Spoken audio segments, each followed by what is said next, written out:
You're listening to The Whole Truth, a Resources Rising Stars podcast. Welcome to this week's episode of The Whole Truth podcast. I'm Paul Armstrong. Thanks very much for joining us. We've just been talking to John Dorward. He's the new executive chairman at Ausgold. Ausgold, you might say, that's a company that's been around for a while, and it owns the Katanning Gold Project in the south of Western Australia. John's a gold man from way back. He's had some fantastic success working for a TSX company that was taken over. In fact, he makes a note on this podcast that he's been taken over, or at least companies he's run has been taken over 4 times. So he's certainly not afraid of having a target on his head. And after chatting to him as part of this episode of the Whole Truth podcast, I think there's every chance he and Ausgold will have a target on their head. He's determined to develop this project. To use his lovely phrase, you have to eat your own cooking. And he's cooking up something rapid. He's just raised $38 million after having been in the chair for about 5 minutes. He's lining up a drilling program to grow the inventory, and that will take place in parallel with the development of the project. John, as you will sense, is here to do things not only well, but do them in quite a hurry and create value for shareholders. He's not here to mark time. He thinks his project has got great potential, and I think after listening to him, you'll probably share his view. Have a listen to this. There's plenty here to get out of it. And let's see whether he's here for a good time or a long time or a bit of both.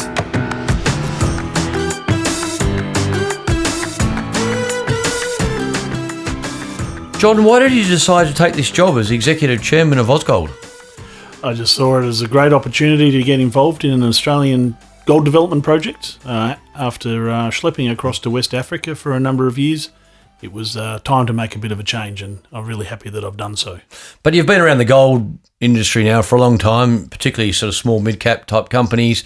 You know the gig. Presumably you did quite a bit of DD on Ausgold before you agreed to move into the hot seat. What was it that attracted you to the company? It's really that there's 3 key reasons that I like the company. The first is that it was, I think, trading pretty cheap from a valuation perspective. And when you look at the 3 million ounces, three hours south of Perth, it looked like a very doable project. So I thought that there was a really sort of strong underpinning or base case to the valuation. The second is I think there's a ton more gold on the mine trend, a long strike, down dip, down plunge of what's already there, 3 million ounces. And then I think the clincher is the land position. You know, basically Ausgold was an early mover in what's just recently been identified as a greenstone belt. It controls the whole district, and I think this is really going to build one mill to rule the whole district. Now, the project, the Katanning Gold Project, is the company's flagship project. It's not new. It's been kicking around for quite some years. So do you think it's now going to have a new lease of life? What is going to be the catalyst to make the transition between something that's been around and not gone too far, too fast, to something that you think you can create real value for shareholders with? I think most successful projects that I've certainly been involved with or seen in the past have 3 key ingredients. The first is you need a project, you need people, and you need money. The project, I think, speaks for itself. It's a very straightforward project.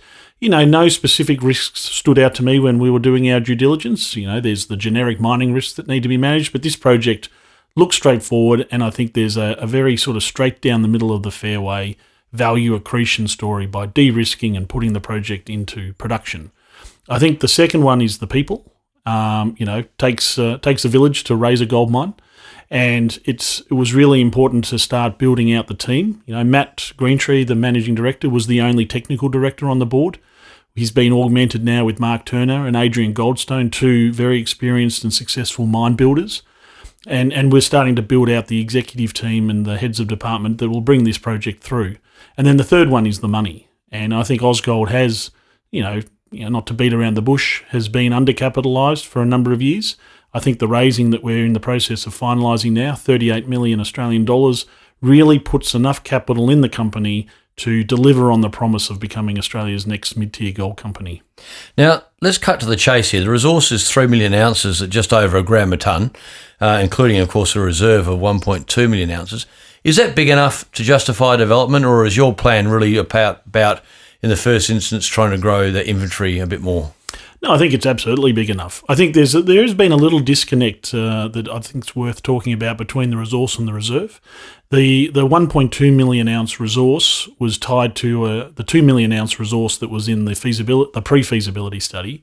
That resource has subsequently been increased to 3 million ounces, but the reserve hasn't been updated. So I think your listeners can expect that there will be a pretty decent bump in the amount of reserve ounces in the feasibility study once it's tied to that 3 million ounce resource. I think more broadly you ask a good question in terms of, is it big enough, or do you build now, or do you keep exploring? I mean, if I was putting my Canadian hat on, I'd probably just keep drilling forever because, as we all know, they don't really want to ever put their mines into production. I think here, this is clearly enough to start taking it down those development milestones, starting to add value, financing and building it. And then, I think we'll unlock the potential of the whole belt over the coming years. And what sort of annual production profile are you expecting here based on what you know so far? Sort of probably around the 140 to 150,000 ounces per annum mark. And that would be enough to keep your all-in sustaining costs well below the 2,000 barrier? Look, I think so, yeah. I mean, the proof of the pudding will be in the feasibility study, which we're targeting for later this year, sort of in Q4. So I won't get too far over my skis at this point, but I think it'll be a very competitive all-in sustaining cost. Now you talk about it takes a village to raise a gold mine. Speaking of the villages, you're down in a part of the world that is more historically known and associated with sheep farming, wheat and sheep farming. Have you spoken to many of the locals yet about how they feel about a gold mine in that part of the world? Yeah, I've had the opportunity to meet some of the influential locals. When I was down there for my first visit, I caught up with the Shire President, the previous Shire President and the Shire CEO, and I don't think I've ever come across local stakeholders as engaged with getting a gold mine into their area than what is in Katanning. I think it's clear, I think, from that support what a modern gold mine will mean in terms of jobs and economic development. It's a new industry, very good paying jobs, and I think we're going to be able to provide a lot of really good careers and that down there. I mean, one interesting thing in Katanning that Matt talks about quite a bit is that the population of Katanning in 1980 was 8,000 people, and it's now 4,000. So I think we're going to give people a really good reason to stick around and to bring their families to Katanning. Now, at a gram a tonne, what does the metallurgy tell you? Look, it's straightforward metallurgy. Metallurgical test work indicates recoveries in the pre-feasibility study of 90%. So nothing that you wouldn't expect. It's got high gravity recovery, so it's free milling. So, from what we could see, no issues on the metallurgy. So it's a pretty straightforward gold project in most senses then. Absolutely. Yeah. And so what are the value drivers as you see them here? Investors would look at this and say, look, obviously you've got the foundations of a pretty good project here. You've got pretty good scale, certainly a substantial resource.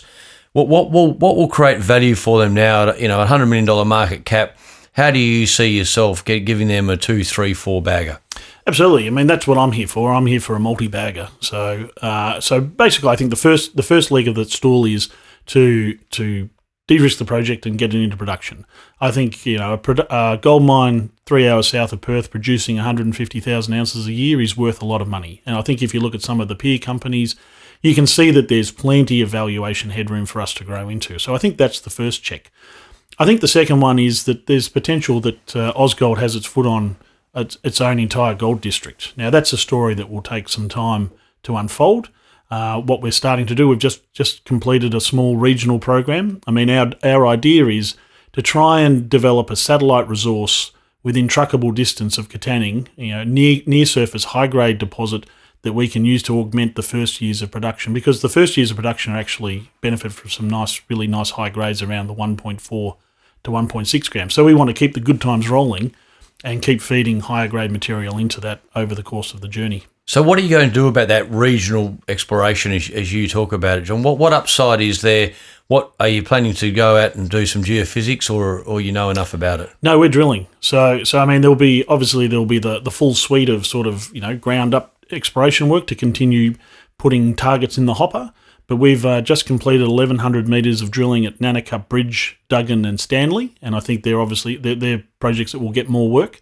As I said, I mean, the idea of what we want to do is we want to validate the 5,500 square kilometres of tenure in this relatively recently identified greenstone belt, and we need to drill to do that. So one of the ideas that we've had, and it's been soundly supported by our investors, as we can see from the raising, is to raise enough money that not only can we advance the project to a construction decision next year, but also keep drilling so that we can try and avoid the Lassonde Curve Valley of Death type of impact. Now, you mentioned the raising, $38 million you just put in your kitty. That's right. I mean, that was the first blow you struck in anger in the role. Is that correct?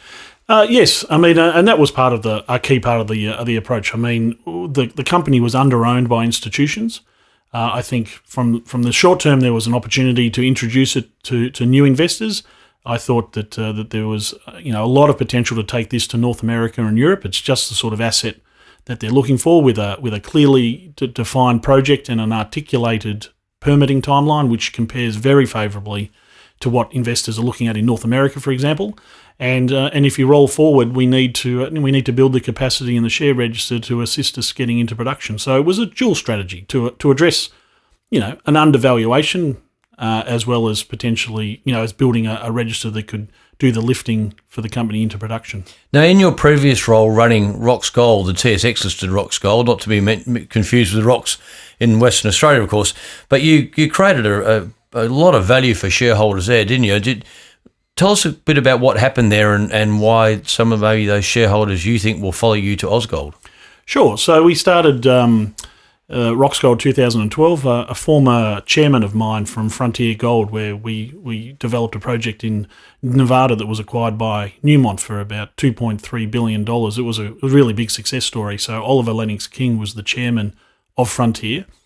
He initiated a proxy contest at Ausgold as a large shareholder who was, I guess, dissatisfied with the direction of the company at that stage, and I came across back to Canada to give him a hand. So we took the company over. We were successful with the proxy contest. The shares were trading at just over around 40 cents at that time, and then we were able to, take the story forward, raise capital, put the initial mine, Yaramoko, into production. That was very successful. It was a high-grade underground mine, the first underground mine in Burkina Faso. That worked like a charm right from the outset. And that enabled us to make an acquisition from Newcrest in the Ivory Coast, the Séguéla project, which again, and a similar strategy to what we have here is to advance the project through the development milestones, but keep drilling. You have to keep drilling on these things. And that's what we did with Séguéla and Yaramoko. And we were taken out for around $2.80 a couple of years ago by Fortuna. So happy days. That parallel that you just referred to, John, where you had the development of the project going along at the same time as exploration. So I take it that's the sort of approach you're going to take to Katanning. Absolutely. There's too much ground here at Katanning, and it's too prospective, and there's too many markers for large, high-grade gold deposits that we can't ignore it. So what would investors expect over the next few months? Obviously, you wasted no time. You've hit the ground running, raised a chunk of dough. As you say, you've got targets, you've got drilling. What would we expect to see from you over the next 3 or 4 months? Look, I think you'll see progress on the two main fronts, being the project and the exploration. So on the project, we're starting to build the team out. So we've got some key hires underway, and these are people who are experienced in developing and delivering mines and financing mines. So there's that. I think you'll see a feasibility study towards the end of the year, and I think a pretty steady stream of exploration results from the regional package. And when you talk about the project development, do you have a pretty firm timeline, or you really want to play that by ear at the moment? No, we're sort of. We're sort of broadly have certainly have that nailed down. So what we've committed to in this raising is to be in a position by the end of next year to be at a construction ready or a mine, final investment decision.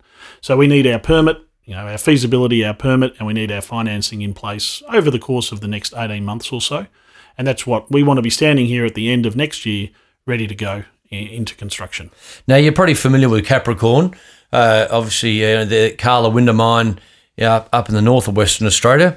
The parallels between Katanning and Karlawinda, or between Ausgold and Capricorn, have really started to gain pace particularly since your appointment. I think Barry Fitzgerald, who's a very well-known resources writer, well followed by listeners of this podcast, might recall that recently he drew the parallels between Capricorn and Ausgold. He was saying that, Capricorn shareholders did very well if they'd been on board around 2020, and that's the sort of point in your evolution where Capricorn was in 2020. Do you agree with that analogy? Look, I like that analogy for sure. And I think when I sort of started looking at Ausgold myself, you look around for a sort of a comparable study to see what does this project look like if it's been successfully developed and it's in production. And I think what Capricorn have done an excellent job. It can't be disputed. But it's a very, and that's generated a lot of value and a very good market cap. So what we looked at this and we said, okay, a gram to 1.2 grams in Western Australia really can be a very valuable deposit if it's executed properly and has built up a good track record as Capricorn has. So I think it's sort of, gives you the idea of where the scope is for us to move. Now it's early days for us. We've got to walk before we run. But I think that's sort of like it's an aspirational target, and my old COO Paul Criddle actually recently joined Capricorn as the COO there. So there's a sort of he obviously liked what he saw at Capricorn, and so we'll have to sort of have a bit of a race to see who does the best. So do you think Paul Criddle and his team might have one eye on your fortunes? Look, it's not for me to speculate about that. I think this project, if we're successful in what we're set out to do, and especially like that point over the next 18 months, I think there's any number of companies that should be having a good look at Ausgold. I think once we demonstrate, keys around the feasibility study, the permitting, access, and we're on the track to financing, then I wouldn't be surprised if people from within Australia and also offshore have a look. I mean, you just can't find projects of this scale and quality in this sort of jurisdiction with a time frame to development that we enjoy here in Western Australia. Yeah, it does sound like you could quite easily end up with a target on your head, I would have thought, as you say, particularly once the permitting and feasibility study has gone through. Scouring for M&A, there's not a lot around. Being particularly in an address like Western Australia, you might be here for a good time, but not such a long time, as they say. No, look, I've been taken over 4 times now, and each time I've gone on to something that's been better and more enjoyable. So I think it doesn't hold any fears for me. Having said that, we have to take the approach that we're going to eat our own cooking, and we're going to build this mine. So the feasibility study that you can expect to see will be robust and it will be deliverable, and we'll get on with delivering it unless someone gives us a compelling reason not to. John, it sounds like you've certainly wasted no time since you got into the hot seat, and you're right into it. The project, as we said earlier, has been around for a while, but looking for that fresh impetus of ideas and drive, and you certainly seem to have brought that to the job. So we look forward to following your progress, and thanks for your time today. No problems. Thank you very much. You've been listening to The Whole Truth, a Resources Rising Stars podcast, produced by Resource Media, hosted by Paul Armstrong for Reed Corporate. Please note that Reed Corporate does not provide investment advice, and investors should seek personalised advice before making any investment decisions.